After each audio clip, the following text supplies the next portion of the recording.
একটি ঘন জঙ্গলের ধারে ছিল ছোট্ট একটি মাটির ঘর। সেখানে থাকতো 5টি নিরীহ বাচ্চা। তারা ছিল খুব ভালো বন্ধু।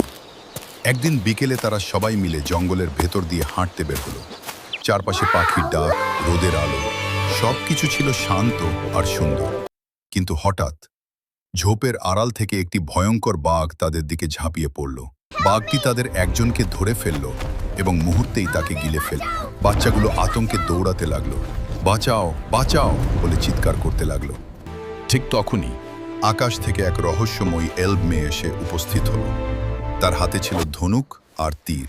সে নিখুঁত লক্ষ্যে বাঘটির দিকে তীর ছুড়ল। তীরটি বাঘের গায়ে লাগতেই বাঘটি মাটিতে লুটিয়ে পড়ল।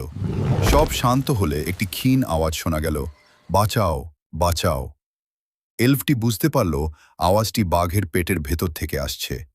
সে দ্রুত বাঘটির পেট কেটে সেই বাচ্চাটিকে জীবিত উদ্ধার করল। এলফটি বলল, ভয় পেও না, আমরা আছি তোমার সাথে। শেষে 5টি বাচ্চাই নিরাপদে ঘরে ফিরে গেল।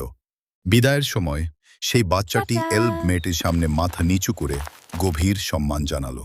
5টি বাচ্চাই নিরাপদে তাদের ছোট্ট ঘরে ফিরে গেল।